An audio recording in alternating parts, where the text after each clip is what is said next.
우리 교단 표어는 주여 치유하게 하소서가 되겠습니다. 우리도 같은 흐름을 따라서 우리가 특별히 교회 표어를 치유하는 교회, 증인이 되는 교회 이렇게 정했습니다. 이러한 배경을 우리가 갖게 된 이유는 여러 가지 이유가 있습니다만은 참 인간은 복잡한 존재예요. 전부 다 상처가 있음을 발견하게 되는 것입니다. 우리의 가정도 교회도 다 상처가 있습니다. 하나님의 뜻대로 살지 못한 결과가 되겠습니다. 우리는 서로 사랑하지 못했습니다. 이것은 바로 우리 영적인 교만의 모습이 되겠습니다. 우리 사이도 상처가 많습니다. 이념, 정치, 학력, 빈부, 지역, 세대 간, 종교 간 갈등이 깊어서 상처가 참 많습니다. 그래서 이 사회 현실을 바라보면 모두 다 절망하고 좌절하고 분노하며 아파하고 있습니다. 젊은이들은 결혼과 출산을 미루고 더 이상 희망을 품지 못하는 시대를 살아가고 있습니다. 우리나라도 상처가 참 많습니다. 한민족이라고 하지만 79년간 휴전선이라는 이름으로 장벽을 치고 우리는 대립하고 있는 이러한 현실 속에 살고 있습니다. 우리가 살아가는 이 세상도 상처가 많습니다. 전쟁, 분쟁, 기근, 난민 문제, 온통 세상은 몸살을 앓고 있습니다. 총체적인 난국이 되겠습니다. 우리가 살아가는 지구도 상처를 많이 받고 있습니다. 기후위기, 생태계 위기를 전부 겪고 있습니다. 지구는 상처를 얼마나 많이 받았던지 점점 뜨거워지고 온난화뿐만 아니라 지구 전체가 신음하고 있습니다. 이 세상 어디를 보아도 더 이상 희망을 찾아보기가 어렵습니다. 우리는 어떻습니까? 나와 너, 우리 모두 상처 속에 살고 있습니다. 이 세상 전부 고통 속에서 신음하고 탄식하고 있습니다.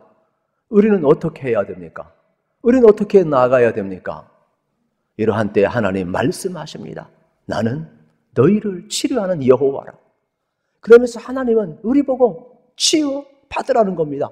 치유하라는 것입니다. 하나님이 치유하겠다 말씀하고 있음을 보게 되는 것입니다.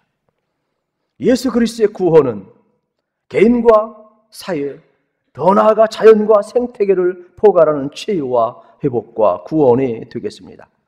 그래서 궁극적으로 하나님의 나라를 지향하고 있는 것이 예수 그리스도의 구원의 사역임을 보게 되는 겁니다. 그러므로 교회는 통전적 구원의 역사를 우리가 실천해 나가야 합니다. 그동안 치유 사역은 어떠한 치유 은사를 받은 사람이나 특정한 교파의 전유물로 여겨왔습니다마는 성경은 그렇지 않습니다. 하나님은 그렇지 않습니다. 하나님은 당신이 어떤 분인가를 우리에게 이야기하며 모두에게 치유받으라고 말씀하고 있음을 보게 되는 것입니다. 치유는 인간의 영육혼 포괄적인 영적 치유를 포괄하고 있는 것입니다. 전인적인 치유가 되겠습니다. 그래서 심지어 개인, 공동체, 사회를 넘어 생태계까지 나아가야 됨을 이야기하고 있는 것입니다. 저는 말씀을 준비하면서 우리가 먼저 하나님의 치유를 받을 수 있기를 축복합니다. 우리 교회가 먼저 치유받을 수 있기를 축복합니다. 그래서 세상을 향하여 우리 하나님이 어떠한 분인가를 우리는 선포해야 되겠습니다. 오늘 본문 말씀 속에 보면은 하나님은 자기 계시를 이렇게 이야기합니다. 여호와 라파, 나는 너희를 치료하는 하나님이라 선포하고 있음을 보게 되는 것입니다. 여러분, 이 내용은 어떤 배경을 가지고 있느냐면 이스라엘 백성이 출애굽을 했습니다. 그리고 홍해를 건넜습니다. 그리고 3일길을 갔습니다. 그런데 겨우 발견한 것이 마라의 쓴물이었습니다. 그 고통 가운데 어찌할 수 없을 때 하나님은 이들을 어떻게 합니까? 단물로 바꾸시면서 하나님이 어떤 분인가를 계시하는 겁니다. 나는 너희를 치료하는 여호와라. 그러면서 오늘 본문을 우리에게 들려주고 있는 내용의 말씀이 되겠습니다. 그래서 출애굽기 15장 26절 나는 너희를 치료하는 하나님이라. 이 여호와 라파의 여러분 원래의 뜻은 이러한 뜻이 있어요. 회복하다, 고치다, 이러한 뜻이 포함되어 있음을 볼 수가 있게 되겠습니다. 한번 생각을 해보십시오. 하나님께서 여러분 이스라엘 백성들을 향하여서 나는 너희를 치료하는 여호와라 말씀했었을 때 얼마나 큰 위로와 힘이 되었는지 모릅니다. 그런데 하나님께서 이렇게 말씀을 하시고 전부 다 나와, 그리고 자기 아픈데 손을 얹어, 그리고 하나님 한 말씀 딱 선포하고 깨끗이 고침받았으면 얼마나 좋겠습니까? 그런데 하나님은 그렇게 한 적 단 한 번도 없어요. 하나님은 먼저 믿음을 점검하셔요. 그러면서 묻는 거예요. 진짜 하나님 믿느냐? 내가 치료하는 여호와인 걸 믿느냐? 이걸 먼저 묻는 거예요. 오늘에도 마찬가지가 되겠죠. 여러분이 치유받기 위해서 교회에 오신 것입니까? 하나님은 하나님을 예비하기 위해서 교회에 오신 것입니다.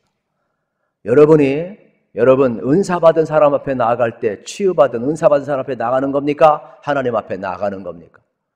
여러분이 붙드는 것이 치유입니까? 주님입니까? 묻는 거예요.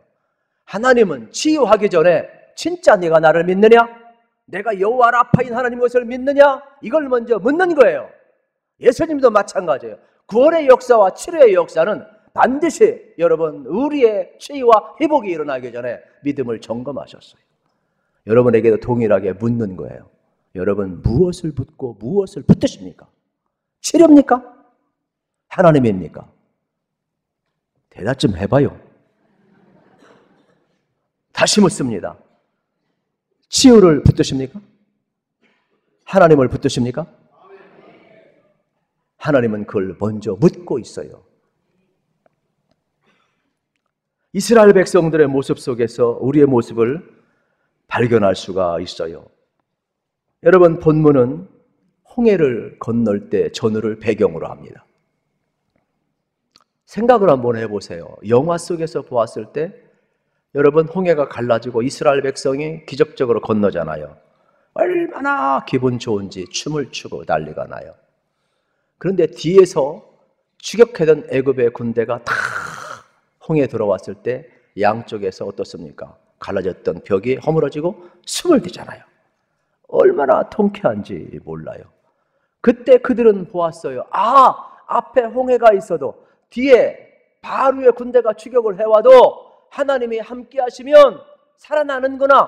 홍해도 갈라지는구나. 우리는 불가능하지만은 하나님은 역사를 이루시는구나. 너무 기뻐했어요. 그래서 어떻습니까? 너무 좋았어요.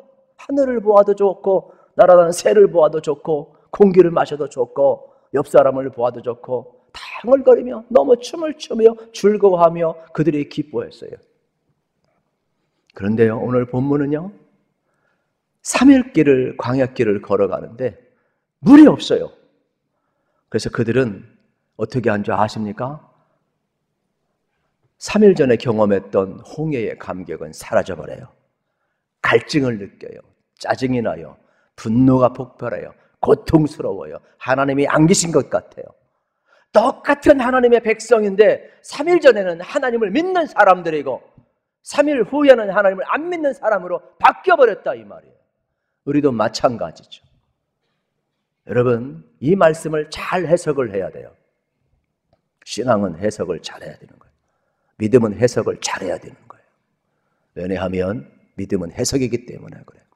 신앙은 해석이기 때문에 그래요.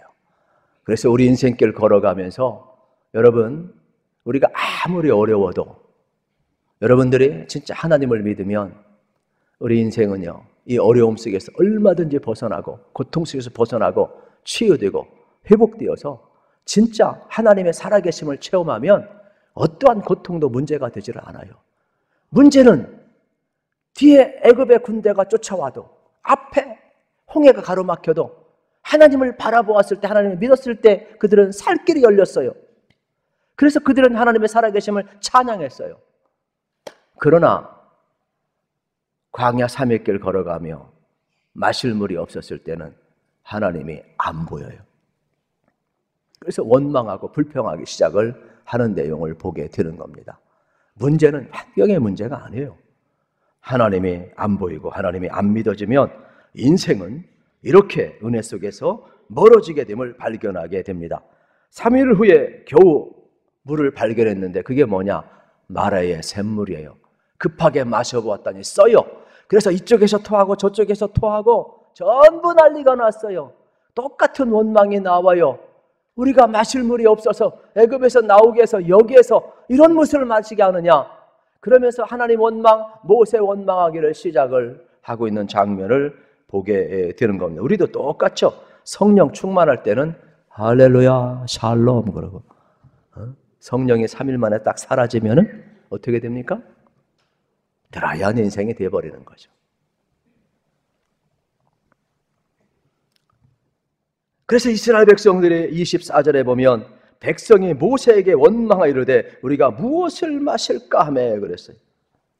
백성이 은혜를 잃어버리니까 원망으로 바뀌어요. 그런데 이 원망은 표면적으로 보면 어떤 그냥 단순한 컴플레인 같지만 그게 아니에요. 그 다음 25절에 보면 모세가 하나님 앞에 부르짖고 있어요. 우리 같이 한번 읽어보겠습니다. 모세가 여호와께 부르짖었더니 여호와께서 그에게 한 나무를 가리키시니 그가 물에 던지니 물이 달게 되었더라. 거기서 여호와께서 그들을 위하여 법도와 율례를 정하시고 그들을 시어 마실세. 아멘. 여러분, 모세가 하나님 앞에 부르짖었다 그랬어요. 모세는요 이렇게 부르짖은 적이 없어요. 그의 일생에 있어서. 모세는 뒤에 바로의 군대가 추격해오고 앞에 홍해가 있어도 14장에서 뭐라고 그랬어요? 너희는 잠잠하라. 오늘날 하나님이 행하시는 구원을 바라보라 그랬어요. 이렇게 모세가 이러한 사람인데 지금은 어때요? 백성들이 모세 죽이려고 그랬어요. 이건 뭐예요? 하나님 안 믿은 결과예요. 그러니까 여러분들이 잘 기억하세요. 지금 여러분이 이 전에 있는 것도 축복이고 여러분 안에 하나님이 머물고 있고 임재를 느끼는 것은요 축복이에요. 축복이에요. 할렐루야. 이 하나님이 떠나버리며 십자가 은혜가 사라져버리니요 인생은요 마지막까지 갈 수밖에 없는 게 인생인 거예요. 그만큼 우리는 약한 존재예요. 그래서 하나님 앞에 모세가 부르짖어요. 하나님 어떡합니까? 하나님 어떡합니까? 이 백성이 목말라 죽게 되었습니다. 하나님 뭐라고 이야기합니까?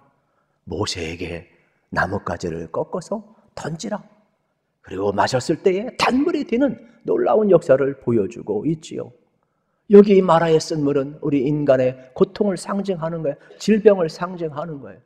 그리고 여기 십자가는 여러분 이 나무는 예수 그리스도 십자가를 지금 상징하고 있죠. 우리 인생의 고통, 죽을 것 같은 그 고통, 그때마다 우리 쓴물, 인생의 쓴물을 경험할 때마다 우리는 어떻게 돼요? 예수 그리스도의 십자가를 던져야 되는 거예요. 그 안에서만의 치유받고 해결 안 받고 씻음 받고 우리는 건짐을 받게 되고 단물로 인생의 위기를 여러분 바꿔갈 수 있음을 우리는 발견을 할 수가 있게 되겠습니다. 진짜 하나님은 묻는 겁니다. 나는 너희를 치료하는 하나님인데 너희들이 나를 믿느냐 묻는 내용이 되겠죠. 여러분도 마찬가지가 되겠습니다.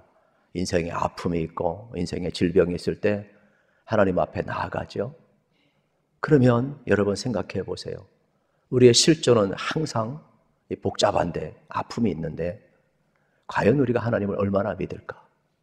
그럼 우리 여러분이 하나님 앞에 나아갈 때 여러분 어떻게 됐습니까? 내가 낫느냐 안 낫느냐가 문제가 아니라 내가 정말로 하나님을 믿느냐, 내가 정말로 여호와 라파 하나님을 믿느냐, 그 하나님을 믿고 나아가면 하나님은 어떻습니까? 이스라엘 민족을 인도하시고 치료하시고 어떻게 됩니까? 마라의 쓴 물을 단물로 바꾸는 것처럼 하나님은 치유의 역사를 우리에게 보이신다 약속하고 있어요.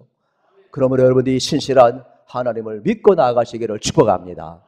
그래서 우리 하나님은 항상 우리 가운데 묻고 있어요. 우리가 붙드는 것이 치유가 아니라 주님이 되어야 됨을 우리에게 가르쳐주고 있음을 보게 되는 겁니다. 저는 여러분들이 이 믿음이 있기를 우리 주님의 이름으로 간절히 소망합니다. 두 번째, 주님은 먼저 우리를 치유하기 전에 믿음을 점검하시고 순종의 훈련을 시키시고 있음을 보아야 됩니다. 25절을 다시 한번 읽어보겠습니다. 하나님은 마라의 쓴물을 고쳐주시는데 25절 같이 읽겠습니다. 모세가 여호와께 부르짖었더니 여호와께서 그에게 한 나무를 가리키시니 그가 물에 던지니 물이 달게 되었더라. 거기서 여호와께서 그들을 위하여 법도와 율례를 정하시고 그들을 시험하실세. 여러분 잘 보세요. 모세에게 나뭇가지를 꺾어 던지라 그랬어요. 순종하였을 때 마라의 쓴물이 단물이 되었죠. 다시 한번 여러분 말씀을 드리면 이 마라의 쓴물은 우리 인생의 질병과 고통을 상징하는 거예요. 그래서 이 나뭇가지는 모든 주경가들이 바로 예수님의 십자가를 상징한다고 이야기를 하는 겁니다. 그래서 그곳에 십자가가 던져질 때 우리 인생에 치유가 일어나고 구원이 일어나고 회복이 일어나고 있음을 우리에게 가르쳐주고 있음을 보게 되는 것입니다. 단물은 완전히 고침받은 것을 상징하는 말씀이 되겠습니다. 간절히 바라기는 저는 여러분의 인생 가운데 하나님께서 내가 정말로 하나님을 믿느냐 물을 때 내가 믿나이다 고백할 수 있길 바라고, 진짜 하나님 말씀하시면 여러분이 순종할 수 있기를 축복합니다. 그래서 하나님은 우리가, 저도 그래요, 목회할 때 손을 얹고 다 나서면 얼마나 좋겠어요. 그런데 하나님은 아니에요. 너 진짜 믿느냐? 그럼 맡겨. 여러분, 제가 여러분을 위해서 안수 기도할 때 나설지 안 나설지 그거 생각하면 기도할 수 있겠어요? 기도 못해요. 주님이 하라니까 하는 거예요. 주님이 책임진다고 하니까 하는 거예요. 우리의 믿음의 근거가 치유에 있으면 나설 수도 있고 안 나설 수도 있어요. 그러면 인간은 약하면 다 허물어져요. 그러나 우리가 주님을 믿으니까 주님이 하라고 하니까 기도하는 것이고, 우리가 주님이 하라고 하니까 순종하는 것이고, 우리는 주님을 믿으니까 이 길을 걸어가는 것 아니겠어요? 하나님께서는 나뭇가지를 꺾고 던지게 하셨을 때, 순종하셨을 때 단물이 되는 치유의 역사가 나타났음을 보게 되는 겁니다. 그래서 하나님은 26절에서 순종하며 나가는 자들에게 치료가 경험될 것이라고 다시 한번 약속하고 있어요. 우리 오늘 말씀 같이 읽겠습니다. 이르시되 너희가 너희 하나님 나 여호와의 말을 들어 순종하고 내가 보기에 의를 행하며 내 계명에 귀를 기울이며 내 모든 규례를 지키면 내가 애굽 사람에게 내린 모든 질병 중 하나도 너희에게 내리지 아니하리니 나는 너희를 치료하는 여호와임이라. 아멘. 하나님은요 뭐라고 합니까? 나는 너희를 치료하는 여호와라는 거예요. 하나님을 믿고 순종하면 하나님은 치료하신다 약속하고 있음을 발견하게 되는 것입니다. 오늘 우리에게 가장 중요한 것이 뭐냐? 내 병이 낫느냐 안 낫느냐가 중요한 게 아니라 진짜 내가 하나님을 믿느냐 안 믿느냐가 중요한 것이 되겠죠. 저는 여러분들의 마음이 굳어진 마음이 좀 녹아지시고 진짜 성령 충만하셔서 여러분 순종의 마음 갖기를 축복합니다. 그때 하나님이 역사하신다고 약속하고 있기 때문에 그렇습니다. 여러분, 우리가 몸 아팠을 때 고침받으면 얼마나 좋은지 몰라요. 참 자유롭고 좋죠. 그러나 우리 육신의 치유와는 비교할 수 없는 은혜를 받은 것을 알으셔야 돼요. 우리가 받은 구원은요 육신의 치유와 비교할 수가 없어요. 지옥 갈 백성이 천국 가는 백성이 되었어요. 더러운 우리 몸이 깨끗이 씻음을 받았어요.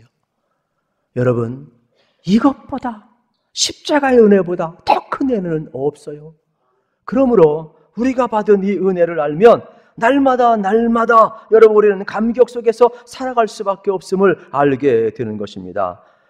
예수님께서도 말씀을 하셨어요. 마태복음 8장 17절에서 이는 선지자 이사야를 통하여 하신 말씀에 우리의 연약한 것을 친히 담당하시고 질병을 짊어지셨도다 함을 이루려 하심이라. 여러분, 예수님은 여러분의 죄만 용서하시는 게 아니에요. 십자가는 우리의 질고까지도 담당한 줄로 믿으시기를 축복합니다. 그렇기 때문에 예수 그리스도는 치유자이십니다. 예수 그리스도는 우리의 구원자이십니다. 예수 그리스도를 믿고 우리가 나아가게 될 때 이러한 구원과 치유의 역사가 일어날 것을 우리에게 말씀하고 있음을 보게 되는 겁니다. 참 신기하죠. 여러분, 우리가 예수님을 믿으면 구원의 감격을 가지고 기도하다 보면 어떻습니까?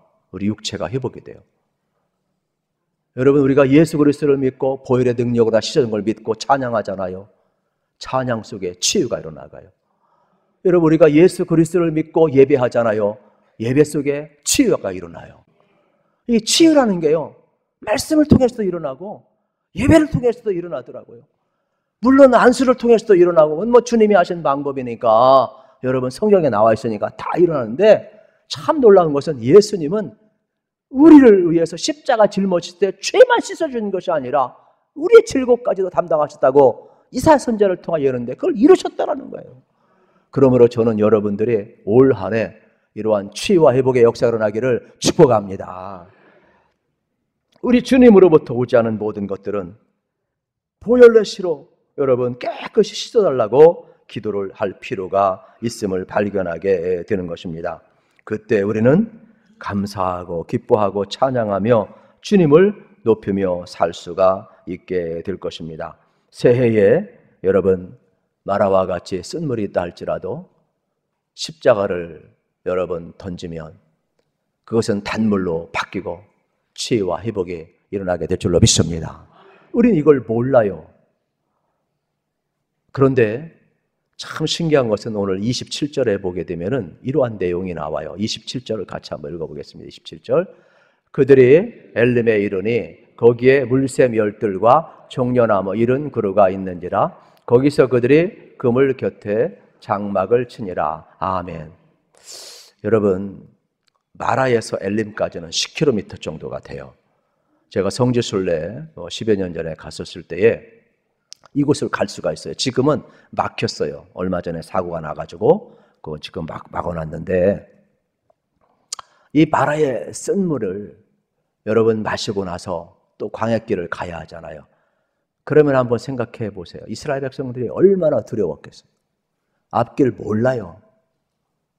그런데 하나님은 엘림을 알고 계세요. 사막의 오아시스를 알고 있어요. 12샘을, 여기 하나의 샘이 아니라 12샘을 하나님을 알고 계셔요. 그리고 70 종려나무 있는 것을 알고 계셔요. 거긴 오아시스 그늘에 쉴 수가 있는 거예요. 우리 인생은요, 한치 앞을 내다보지 못해요. 그러나 하나님은 엘림을 준비하셔요. 여러분들이 주님을 바라보기를 축복합니다. 복잡한 세상이에요. 고통스러운 현실이에요. 이것만 바라보지 마세요. 이스라엘 백성이 앞에 홍해가 있어도, 뒤에 애굽의 군대가 와도, 앞에 마라의 쓴물이 있어도 하나님을 믿었을 때와 하나님을 안 믿었을 때는 전혀 다른 겁니다. 하나님을 믿고 바라보는 모세는 하늘을 향하여 기도하고, 여러분 홍해를 가른 역사에 그가 여러분 편성을 할 수 있지만은 하나님의 역사를 모르면 고통스러운 거예요. 쓴물을 먹고 토해내야 되는 거예요. 인생의 아픔, 질병, 이걸 어떻게 여러분 감당할 수 있겠어요? 그러나 하나님을 바라보고, 오아시스를 준비하시고, 십자가를 던지게 하셔서 치료하시고, 우리를 죄를 씻어주시고 우리를 치료하시고 구원하시는 이 하나님의 역사를 보면 홍해의 기적을 체험하고 마라의 쓴물이 단물로 바뀌게 되고, 여러분 엘림의 12샘이 터져나오는 것을 경험하게 될 것이며, 하나님의 눈으로 세상을 바라보고 여러분의 인생을 바라보셔서 올 한 해는 진짜 치유받으시고 회복되어서 하나님을 찬양하는 귀한 역사가 나타나기를 축복합니다. 그래서 우리의 삶이 여러분 이 은혜를 증언하며 살아가는 증인된 공동체로까지 우뚝 설 수 있기를 우리 주님의 이름으로 축복합니다.